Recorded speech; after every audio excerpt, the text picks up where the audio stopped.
Hello and welcome to Fifth Gear. Today we're celebrating Aston Martin's 100th anniversary. I'll reveal what it's really like behind the wheel of their most famous car, James Bond's very own DB5. This is a very, very big occasion for me. And I'm testing their brand new four-door supercar, the Rapide S, to limits on road and track. Ordering at just over 100 miles an hour. And I'm behind the scenes at Aston's staggering works department, the place where the world's most valuable cars are rebuilt by hand. And this is all done by eye. This is just a bit of feel. All done by eye, yeah. The battery-powered Land Rover that could revolutionise off-roading. The car is getting absolutely pasted. Oh, so am I. In the team test, Tiff turns Citroen's DS3 Cabriolet into a roller coaster. And I'll reveal what happened to former Wonder Fuel LPG, including a shocking test of its safety. Crikey, Mike! But before all that, Tiff's behind the wheel of the brand new version of Aston Martin's four-door supercar. There's no greater way to celebrate Aston's 100th than by testing the latest version of the Rapide, a car that should bring their best qualities together. This new S model is a more powerful and supposedly better handling version of the company's only four-seater. Compared to the original version, it's got a brand new face, dominated by this massive aluminium grille that's been installed lovingly by hand. Like all great Astons, it should have a Jekyll and Hyde style split personality. 1 minute nice and refined, the next a tire-smoking monster.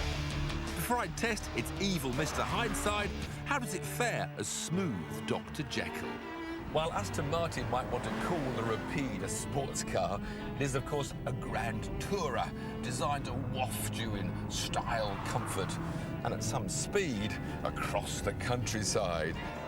In fact, there's no better place to sit for a long drive than in this wonderful seat that supports every inch of my back. This beautiful centre console that curves away from me, surrounded by acres of quality leather with neat red stitching. The Rapide S has 80 brake horsepower more than before, but in gentle Dr. Jekyll mode, you notice the extra 40 pounds-feet of torque first. It's effortless to drive quickly. When you just squeeze the throttle open, gives you that little punch. It also has a brand new adjustable suspension that constantly adapts to the surface of the road. Dr. Jekyll will choose comfort mode for ultimate refinement. And if I want to feel the road surface, I can put the damper settings from comfort into sport mode. Now you get a better feel of the road surface. Every little ripple is transmitted through the steering wheel. But what is new on this S version of the Rapide is a third damper setting that says track mode. I think we need to take a detour. It's time to find out how naughty the Rapide S is when it's in Mr. Hyde mode. In the hardcore track setting, does it really have the ferocity an Aston should? Whilst this is mainly a grand touring car, now we have a track mode. Can it handle like a sports car? Oh, oh, oh, oh, oh, oh. Oh, that was a good start. I think it does. That's amazing. This is a 2-ton car, and I'm playing with it in just 2 corners without even a warm-up. This is so confidence-inspiring. I can just drift it to the limit straight away. Here we go. Here we go. That wonderful power. I can feel the back of the car breaking away and correct it very easily. We're now going in cornering at just over 100 miles an hour, which is quite a good thing to celebrate Aston Martin's 100th birthday. It is more refined and more exciting than before. Both sides of its character have been improved. The only problem Aston haven't addressed is rear seat space. Time for a real-world test. I'm coming for you, Jason. I'm coming for you. You're gonna love it. You're gonna love it. You might learn a thing or two as well.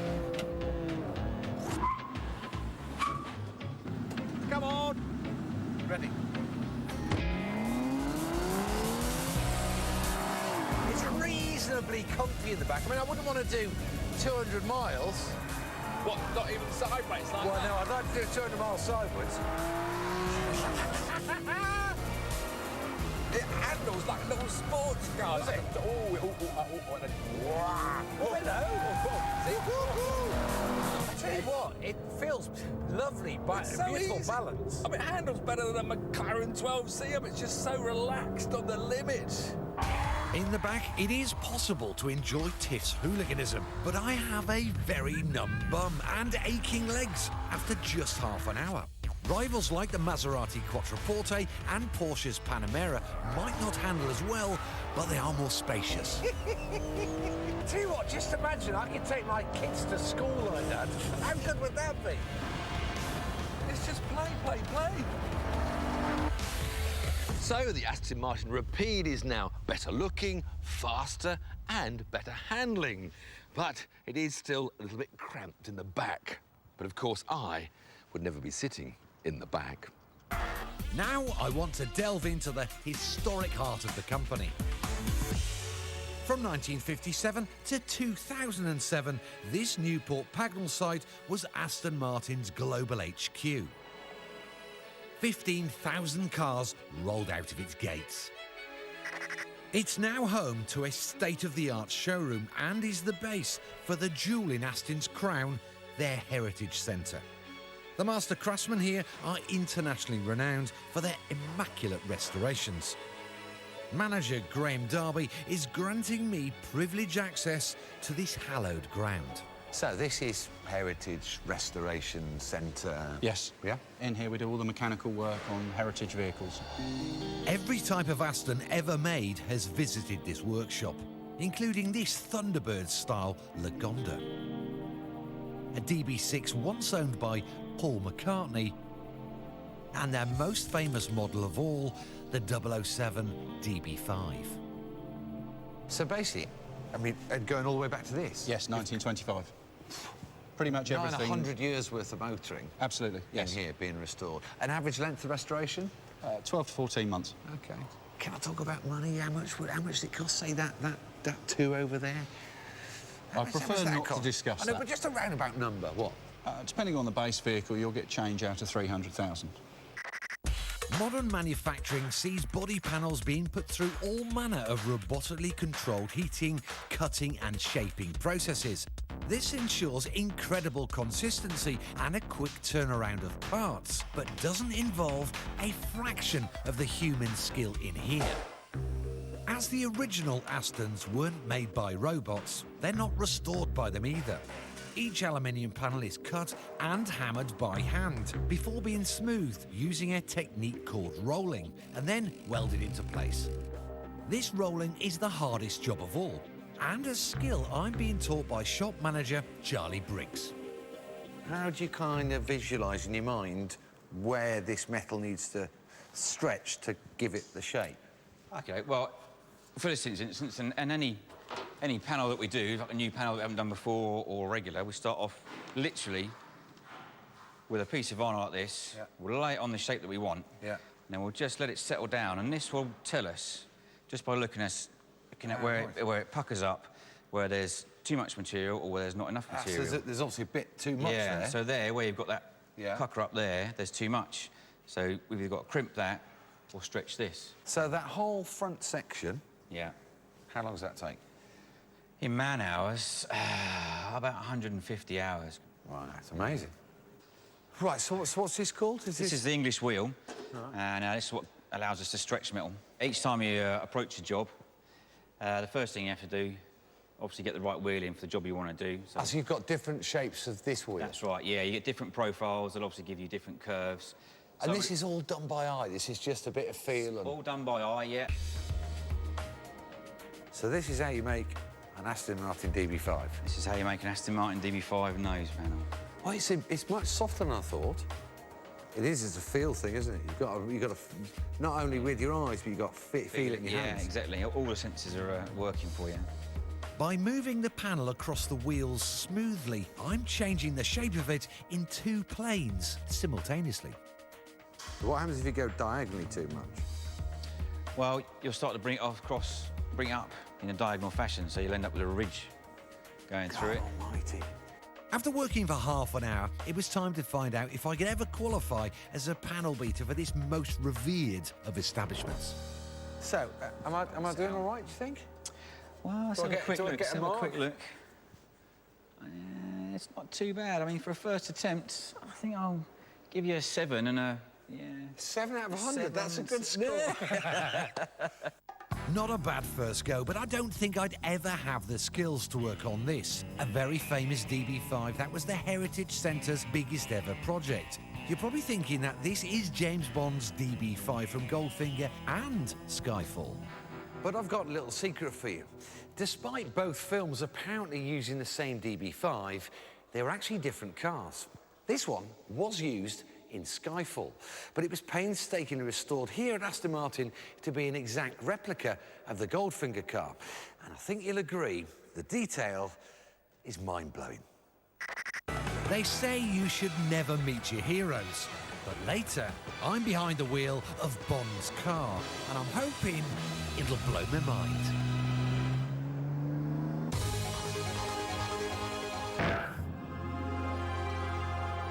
The DB5, Aston Martin's greatest icon. In the year of their 100th birthday, it's only right Fifth Gear pays tribute to the greatest car they've ever made. James Bond's company car was launched in 1963 and it cost £4,175, almost twice the price of an average house. But for all its quintessential Britishness, it was actually designed by an Italian firm, Carrozzeria Touring Superleggera. How beautiful is that? So this car was in Skyfall, yeah? This is the car used in the movie, yes, for the driving scenes. What's the story? We were approached by the movie makers that they needed a spare car. Obviously, we don't have too many Bond 5s just parked up. We were very lucky that we did have a DB5 correct year in storage waiting for restoration. So we spoke to the owner of the car, explained that we'd like to convert his car to a Bond replica for the movie. He was over the moon that we could do so. He was. And there's one other gem of information about this car. Yes. And that is, what's the chassis number on this? The genuine chassis number? The genuine chassis number from production is 007. Can you catch your breath? Unbelievable. Today, DB5s start at around 300 grand, but in 2010 we followed the sale of the original Goldfinger DB5, complete with gadgets, where the hammer came down to an American banker for £2.6 million. This modern-day version is worth a slightly smaller fortune, and now I get to tell you what it's like to drive. So not only am I driving it today, but you're letting me have it for the weekend, is that right? No, not at all. How can I get it for the weekend? Is it possible? No. That's not very James Bond, that key ring, though, is it? Do you reckon Daniel Craig's touched these keys, do you reckon? Odd Job's had that one, hasn't he?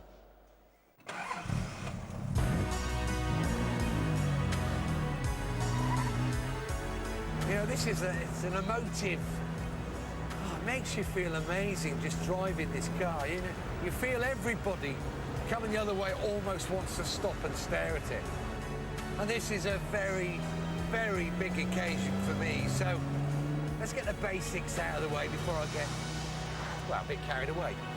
Stats-wise, it's a 4-litre straight 6, got 282 horsepower. It'll go on to an amazing 145 miles an hour. I feel mint, and I'm only cruising.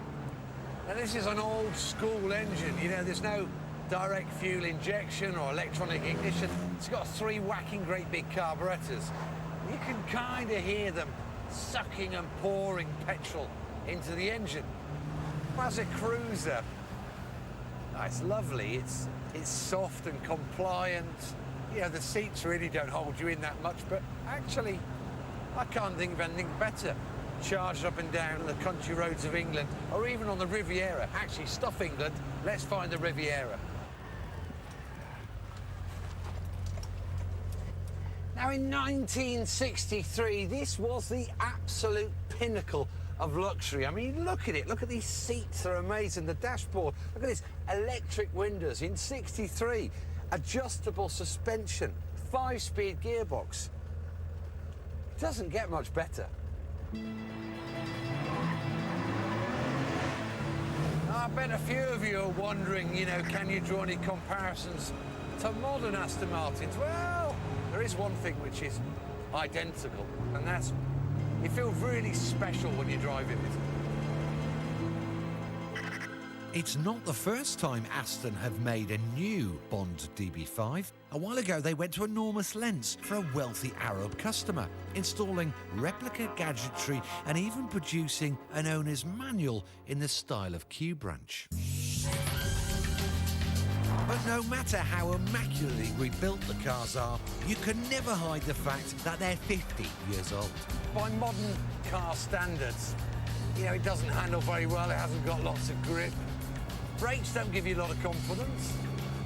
No power steering, quite heavy. You know, I don't want to insult the car, but it's kind of a bit wallowy, but in a nice, classic way. You know, I don't want to be flat out chucking around country lanes. I want to be enjoying watching other people watching me. It's a work of art on wheels. I love it. I want it. It's a beautiful thing. Happy 100th, Aston. It's funny, you know, I would say 99.99% of cars I drive, I just want to drive them fast. I just want to get my foot hard in. But actually, there's an enormous amount of respect, which is unusual for me. I want to look after it and caress it, not drive it too hard. But, you know, I can be bad once, can't I, in it?